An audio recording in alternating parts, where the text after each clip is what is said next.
Alright, everybody, listen up. Before I even start this, I understand what I kept saying about trying to make other ones like Naruto and Goku what ifs, but it's kind of hard. Like I said, it really is hard for me to like think about different ideas, but because could be anything since he doesn't have anything. But with Goku, it's mostly like he has power. He has he has power. I think I have an idea, but anyway.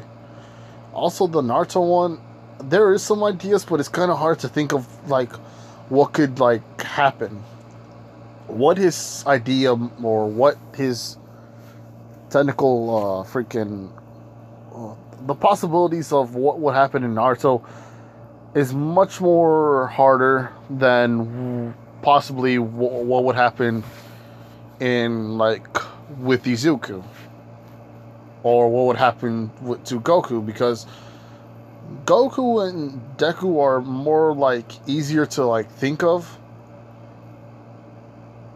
but hard as well. But with Naruto and Goku, it's like kind of hard, and I am sorry for that. I hope you do all forgive me for not like doing those as well. But I'm still trying, and I do kind of have like an idea on it. But it's still kind of like tricky on how to like do the rest of it. So I do hope you guys forgive me on that, and I apologize. But now that that's all the way, we're gonna be in What If Deku Was a Caveman? Far Cry Primal Part, I believe it's 2 or 3. No, I think it's 3. Or is it 4? I don't know. I'll check soon. But, by the way, like I said before, the 3 girls have 4 different quirks. Not each. It's just in total, because technically, Melissa had actually gets 2. Momo and Intelli get 1 each. So all in total 6. So if you guys don't remember, Intelli has fire or flames. Momo has super speed, and Melissa has what's called Sparkle Puff and electricity. And I think I forgot what your name was, but you said that freaking why wouldn't he have or why wouldn't she have light shadow? Well, here's the thing. Melissa is basically the opposite of dark shadow or Tokuyami. So why, in my head, why would I give her something called light shadow? Hers basically revolves around light objects or something light. Tokoyami's dark shadow revolves around dark objects or dark things. So anyway, let's see.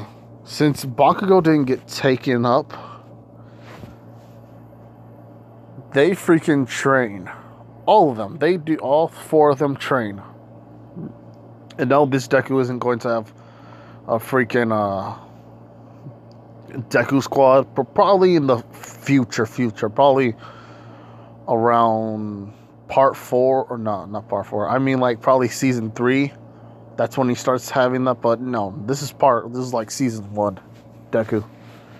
So they all train, and they're getting kind of used to their quirks. And Deku is most of the time meditated. And Takara and what's called Da are just playing around, chasing each other, kind of like playing tag.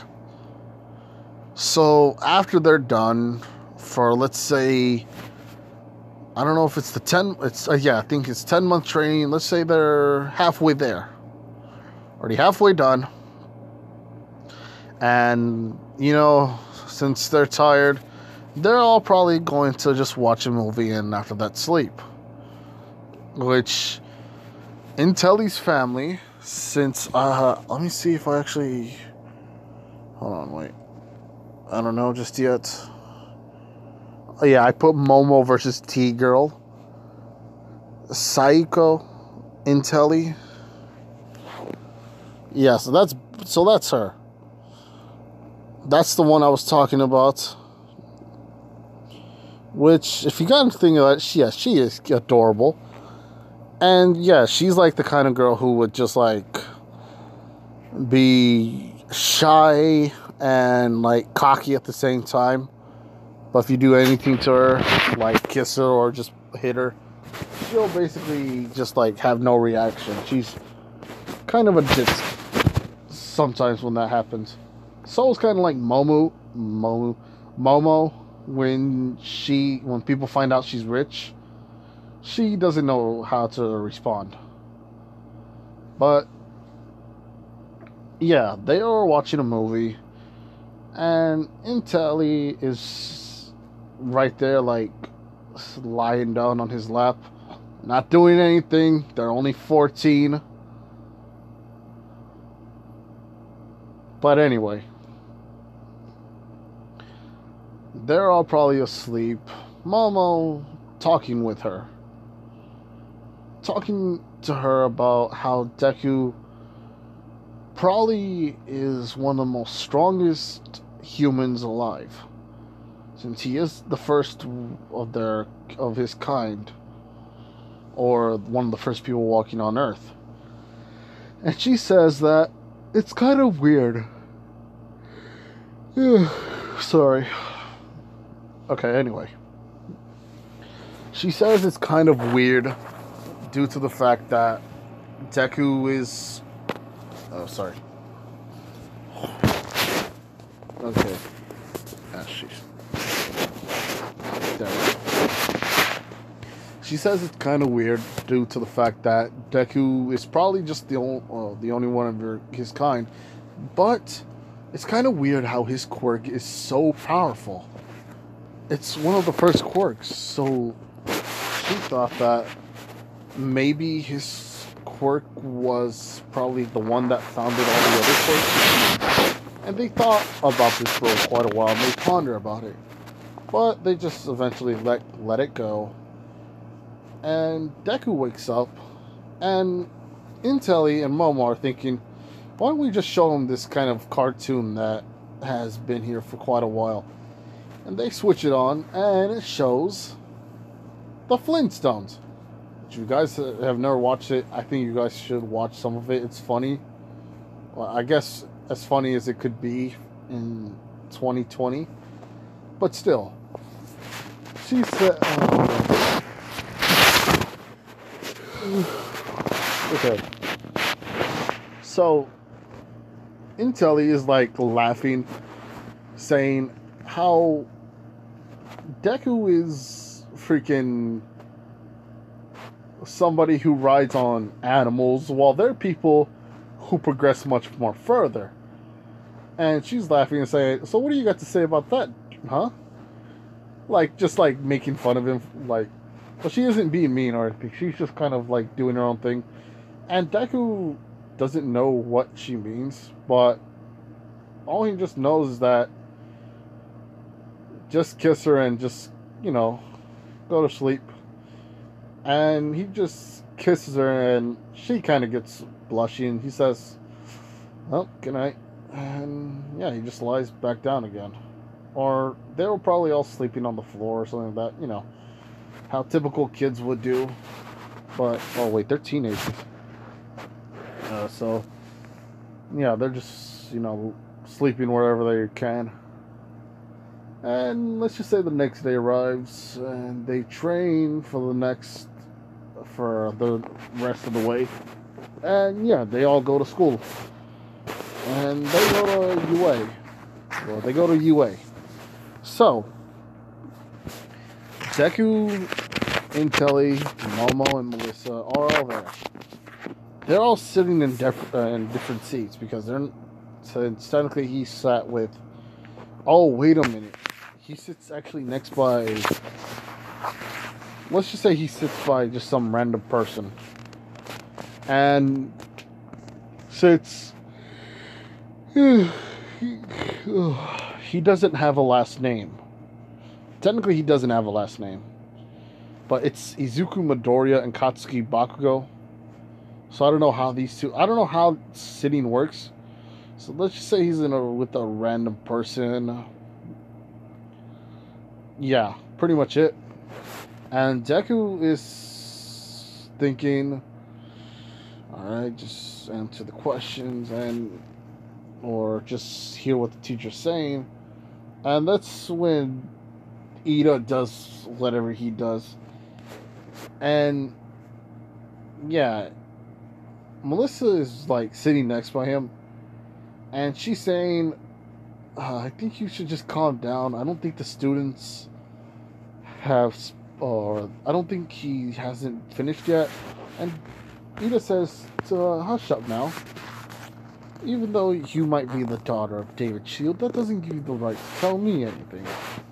My family has been heroes for quite a while. And Deku just grabs a slingshot because he said shut up to Melissa. No one says shut up to Melissa. He doesn't even say that. It's probably one of the girls that say that. But somebody who he doesn't know, who Melissa doesn't even know, just told her to shut up. He just grabs the rock out of his sides and grabs a slingshot out of his hands. Well, he creates them. He's technically creating his items. So if any of you guys think that I'm saying out of his sides that he's holding them, or they're like holstered, no, he's creating them. So Deku creates them, and he just slings it onto freaking Ida's head, which isn't a big rock, but it still hurts enough for him to notice who hit it, who threw it. And Ida says, wait a minute, why would you do that? This is kind of barbaric, don't you think? And, being all high and mighty, telling him about who he is and how this is unacceptable, yada, yada, yada.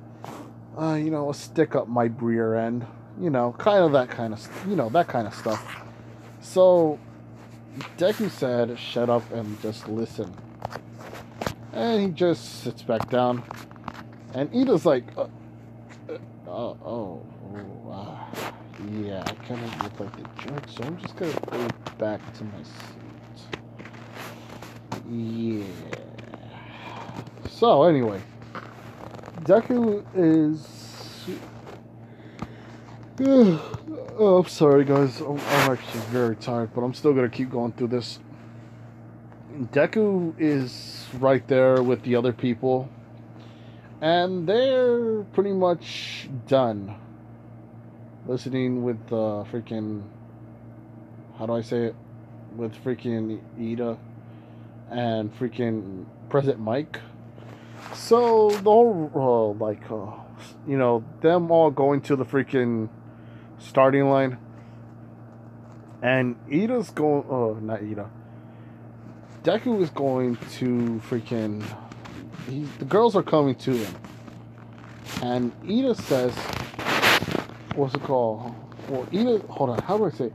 Momo is going to Melissa. And Telly is somewhere else right now. She's like one of the other rooms. And Momo is getting stopped by Ida, and she says, hello, you shouldn't bother that girl. And sorry. He says to Momo, you shouldn't bother that girl. She's probably thinking right now what she's gonna do and how she can do whatever she can in the race. And Momo says, well, what's it called? It's kind of none of your business, so just leave me alone. And Ida grabs Momo and says, look, I don't care if it's none of my business. But what is my business? The fact that other people are trying to do whatever, and he just goes on and on. And Deku sees this because he was just like in his own mind right now. But he's grabbing his woman. And you don't grab with his woman. No, that's caveman etiquette right there.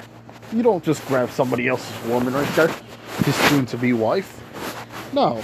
This is you just messed with fire, buddy. Deku just walks up there and tells him to leave them alone. And Ida says, excuse me, but did you just tell me to leave them alone? I will certainly not leave them alone. This woman has just freaking tried to go and talk to this other woman. And he says, it's none of your business. You should just mind it and go on your way. He says it like that. I'm not saying he's very smart, but it's like he's going to say something like that. So, Ida says, or what? What can you do? If you do anything to me, I would technically just report the authorities on you. And Deku is looking at him thinking, authorities? Deku authorities. And Ida, without thinking, is like, oh yes, I got him. Well, if the law is on your side, then the law is on your side. He's thinking that just because he said authorities and Deku doesn't know what they are, he's probably thinking, oh, well, yeah, that shut him up. Yeah, I thought he was all talk, but Deku's like, Momo, what are authorities? And Ida's like, wait, what? And she explains authorities are kind of like policemen and other people who help the law. And Deku says, oh, thank you. And he gives her a kiss. And Ida says, look, you and that woman shouldn't be kissing by this lamb right there. Right in the face. He is punched with enough force to be, let's just say enough force to be pushed back a couple of feet. And he's on the floor, dazed. And everybody says go. President Mike says go. And Deku hearing this, he just looks the other way and just runs. He runs and he can't use Takar or freaking Da. But what he can do is use his own kind of super speed, which he runs with, let's say he's running 70 miles per hour. And he sees one of the freaking, let's say one of, like, the three-pointer. Deku just grabs his freaking spear, which is much more high-classed. It's different than his primal spears, because he's learned how other, like, weapons are back then. Which he was technically helping Momo. Oh, I'm sorry. Which he was helping Momo, like, use or make because she didn't know how. Well, he was training her on how to use her quirk differently. And he's learned how to do different spears, different clubs. So the clubs he used are now mostly iron and freaking wood. And his spears are now mostly metal and wood. But they're still a strong kind of wood. Let's just say rare woods from back then. From millions of years ago. And the woods now are much more different. And much more weaker than what they would have back then. But anyway, enough of that. So Deku is just, going around smashing, piercing, and you know what? He's just using fire and ice to basically go through the path. And on that, Deku just demolishes all of them. Let's say that Uraraka still gets stuck, and he what's called hears this and smells what's called the rubble, which in one place which nobody's actually gone to. So the fact that there's rubble on one place that nobody's been, meaning she probably got into an accident and he's running. Let's just say he's thinking that. So Deku is there and he sees Uraraka and he says, "I will help you." And he summons his own version of Dark Shadow, which is basically a mammoth, or it looks like a mammoth, and it uses its trunk to pick up the wood or to pick up the rubble and throw it onto the other side of the, let's say, other side of the street. And he picks up Uraraka and he says, "Are you okay?" And Uraraka says, "My leg's banged up, but I think I'll do all right." And he says, "Let me see your foot." And Uraraka says, "Oh, okay." And he heals it with using some of the leaves on his hair. Combining that with the healing factor, or not the healing factor, his healing quirk that he uses, making sure it's not only healed up, but there's no cuts, there's no bruises, nothing like that. So she's healed and she says, "Wow, thank you." And Ida is still dazed. Ida isn't going to be there. Yeah, he's technically going to be in what's called in class 2B or 1B, 1A, 1B, or 2B. I don't really know what, but he's in the class where Monoma's at.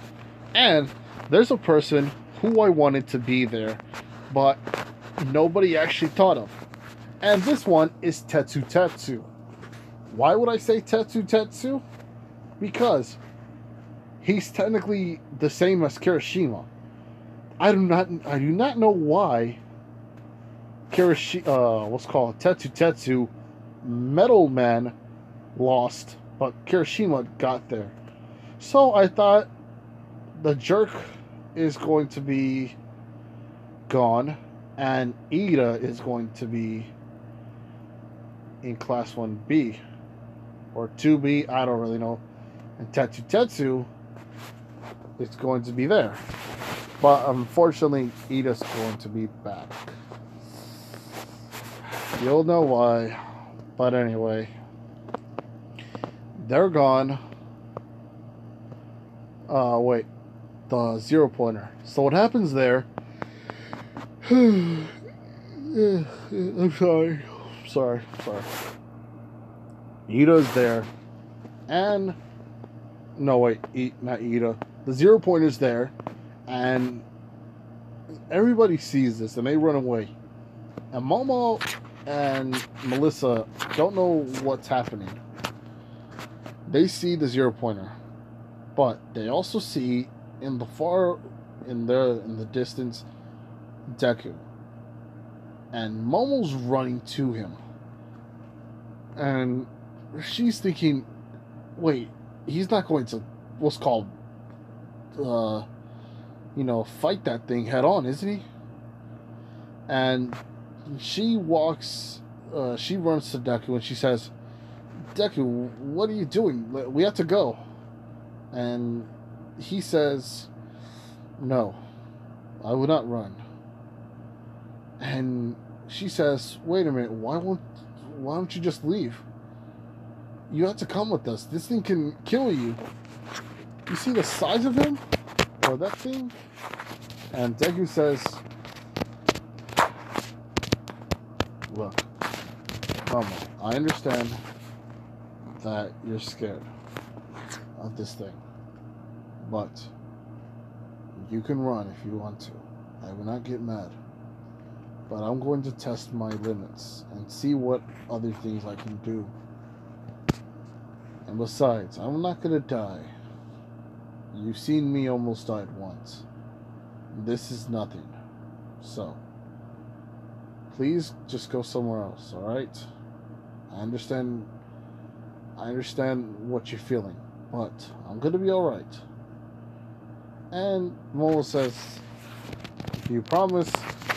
And they start making out for at least a good 10 seconds. And he says, go. And Momo leaves, but she's right there she's right there, like, close by to make sure that if he's in trouble, she can just get him and run away as fast as they can. And this is when the freaking principal says, oh, well, it's been quite a while that we've seen somebody brave enough to actually fight this thing head on. And he also says, well, if he wants to fight him, who are we to stop him? And that's when they say, what's called, alright, release fighting mechanics. And this thing fights with him. Deku is dodging and blocking what's called some of the attacks, because he also has super strength and the blood of Oros, hardening, meaning it's like he has a hardening quirk, but it's kind of like his skin is shinier. Not only that, it's bluer, and it has like polka dots. How do I say it? You know how you look through glass, like that dirty glass, and you can see the color on it? Yeah, it's basically like that. His skin is like diamond. His skin is basically diamond, but it's like dark blue and light blue, and it has like little polka dots on it, and also the shine. Also having the shine on it, it looks like the midnight sky. It looks like the midnight sky and a bunch of stars around it, like billions of stars. That's what he looks like. So he's running, dodging, and destroying bits and pieces. But he's using his primal rage, which now he's using a gorilla, which his fists and his arms are much more bigger. His skin is much more, well, his skin is, you can't see his skin, but you can see the muscles and the shape of him. And his torso is much more wider. Not only that, his legs are a bit more bulkier looking.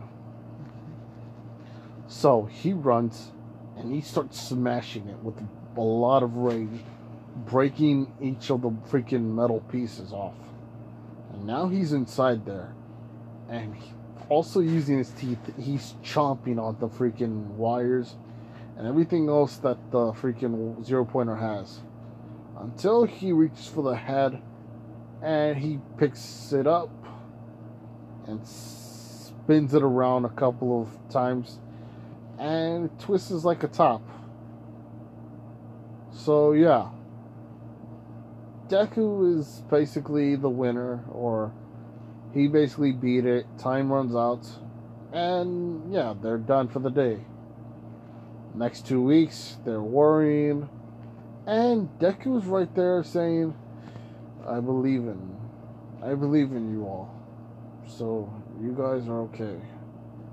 And they're all blushing because it's like Deku saying that he believes in them, and all that lovey-dovey stuff, which they're still not used to these days, because the more older they got, the more they see Deku as a man, and they also know that they're women, so they can't just automatically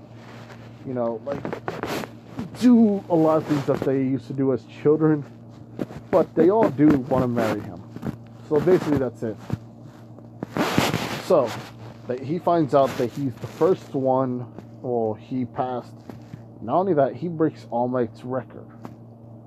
And All Might is talking, but they all notice that All Might is kind of like losing his speeches, or how do I say it? He's clearly reading on the teleprompter, but All Might is like messing up some of the lines, because Deku All Might sees the picture and he sees what this person looks like, and it's Deku, and that's why he's kind of messing up, because he's thinking he's thinking as well while he's talking to the teleprompter. Sorry. That this same kid, I seen that he hardened up his skin. Not only that, he changed his arms.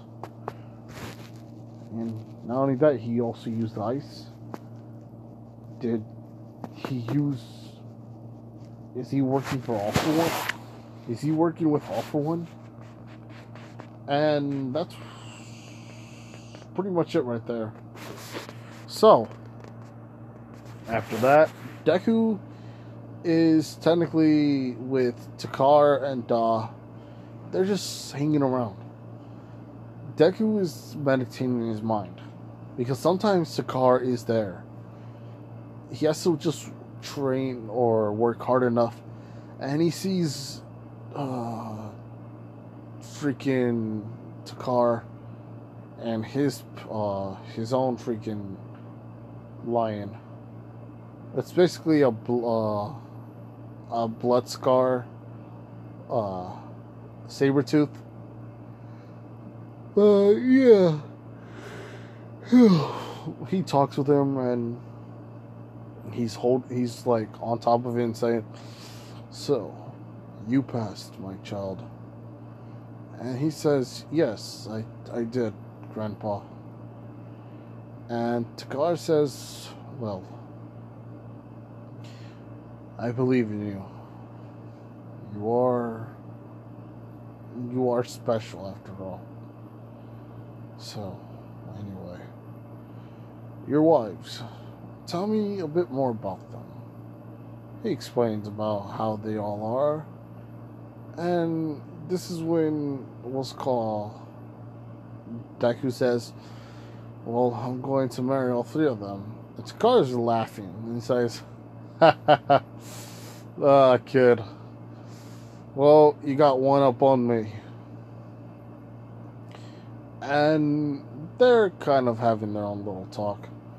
And yeah, pretty much that's it. I'm gonna leave it off here, people. So, you know what? No. No. I'm still gonna keep going. You know what? I still have the idea in my head, because if I do another one, I don't want to forget. So they find out, yeah, like I said, they find out that Deku is accepted, and Deku is now going to into the school. But he's sitting down. Well, he goes to class 1A, and Uraraka's right there, talking to Deku and saying, "Oh, saying thank you for all that," and he's all like, "No problem." And I forgot to mention, the girls are right there, and they're staring daggers into freaking Ochako, and they're like, "Look, we have him first. There's nothing you can do or say about that." And Deku's all like, "Well, yeah, sorry. Oh man, I'm sorry." And Deku's all like, "Oh, well, yeah, I forgot to mention that." And they like, no, don't say anything, because they don't want anybody to know that Deku is freaking married, or soon to be married.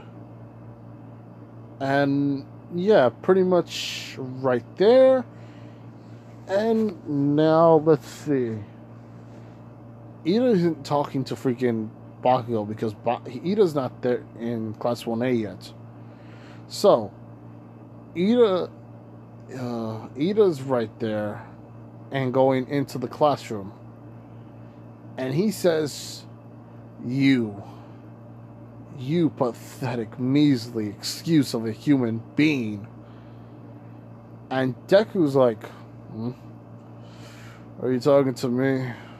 And that's when Ida says, of course I'm talking to you. You're the one who ruined my chances to get into Class 1A. How dare you do that? How dare you even hit me? And Deku says, without even thinking, well, he doesn't really care, but the girls do. And he says, if you do that to my women, I will hurt you. Doesn't matter who you are. If you're going to treat them with disrespect, then you might as well meet the end of my sword. Or my spear. And Nida's like, is that a threat? And he says, I don't make threats. That's for the cowards. I make promises. And everybody's like, oh, oh, geez, this is kind of like this is a challenge right here. Everybody wants to see a fight, but Deku just says, if you're not in Class 1A, then you might as well just leave. If you are, then you might as well just sit down. And everybody's like, oh yeah. There's no way that, you know, that we can technically say, there's nothing that they can all say besides, yeah, he has a point. He actually has a point. Okay, so they're all sitting down, and this is when Aizawa pops up and says, how do you say it? How would you say it? Oh yeah, he says, oh, you guys now sitting down, although it took a little longer than I expected, which is still not good, but you sat down in the very end without me telling you that. You know what? Pat yourselves on the back. You deserve that one. And the girls are sitting, well, Melissa is in front of him, Momo's on his side, and Telly's behind him. So yeah, to make sure no other chicks like Jiro, which Jiro's friends with Momo, but you know, she's just still, you know, caution, making sure that she's not doing anything. And you know, making sure the pink-headed girl, the invisible girl, Froppy, well, the toad, and the girl who Deku saved isn't, you know, gonna pull the moves on Deku.